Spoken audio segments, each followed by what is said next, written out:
So let us consider Geoffrey Chaucer's biography. Chaucer was born in England in 1343 and he died there in 1400. His father's life was quite weird as well. As he was a kid, his father was kidnapped by his aunt because she wanted him to marry her daughter, because she wanted to have a male heir, because Chaucer's family was a very wealthy middle-class family. Geoffrey's father himself was a wealthy middle-class man. He was in the wine business, while his mother was a very elegant lady, and she had very important friends close to the British royal family. Geoffrey studied law, and when he grew up, he started working as an accountant for a noblewoman. Then he got another job. He became a diplomat for the king. There's a reason why he got this job, because he had studied languages as well. He knew French, Latin and Italian. He was sent to France on a diplomatic mission because by the time he went to France, England and France had been fighting the 100 Years' War, and they wanted to put an end to this very long war.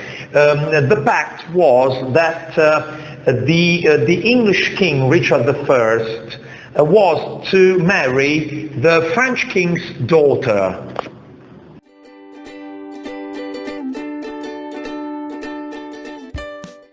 But while she was in France, she was taken as a prisoner, and the King of England, Edward III, had to pay a £16 ransom for his freedom. This didn't stop him from traveling around Europe. In fact, he visited Spain, Portugal, France, Italy, and the Netherlands, both as a royal messenger and as a pilgrim.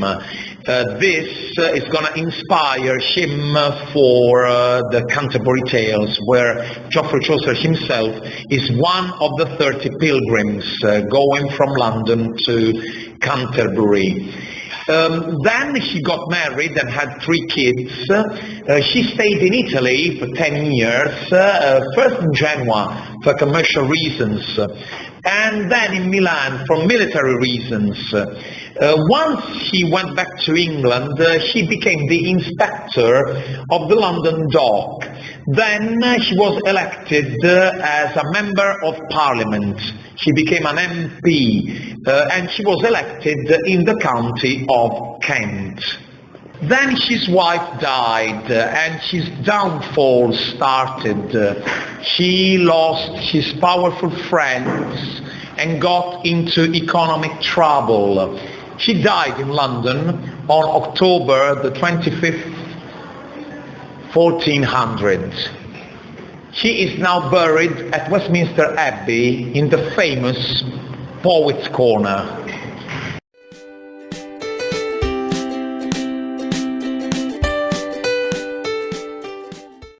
We can divide Geoffrey Chaucer's literary career into 3 main periods: the French period, the Italian period, and finally the English period.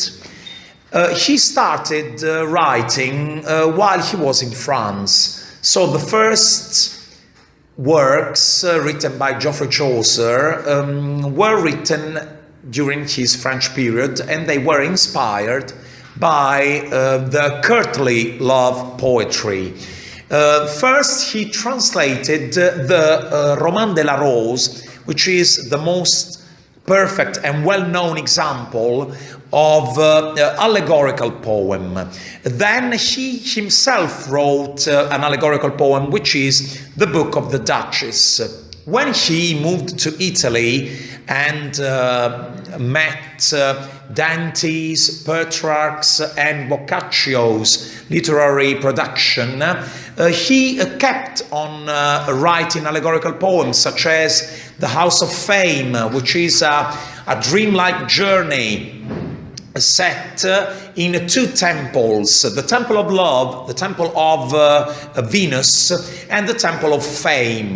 The themes we can find in this allegorical poem are the random and unfair distribution of celebrity, because he considers unfair how the god of fame distributes and gives celebrity to all the poets. And other themes are the classical myths taken from classical Greek and Latin literature, such as Dido and Aeneas.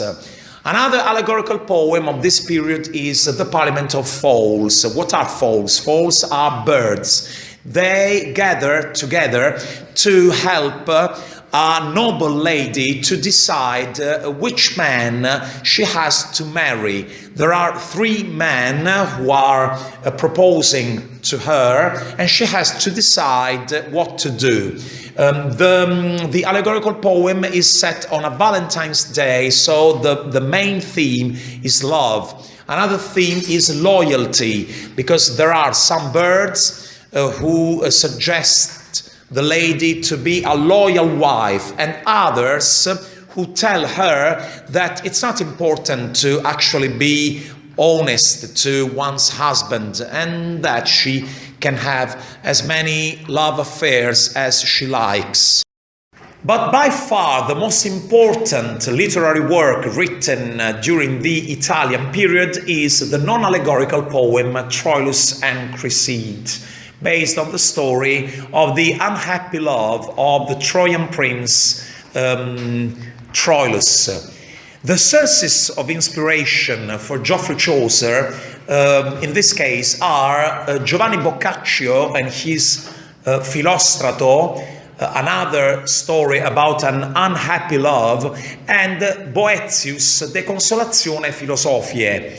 The themes are the useless quest for earthly love, that is, it's useless to waste time looking for a human earthly love, because it will always end badly, unhappily, because of possible betrayals. And we can also find the psychological analysis of what happens when one is in love. Finally, and it's the most important message, divine love, the love for God, is the only one which is worth chasing. Human beings should concentrate on looking for God in their life and not for someone else, and not try to win somebody else's love, but only look for God.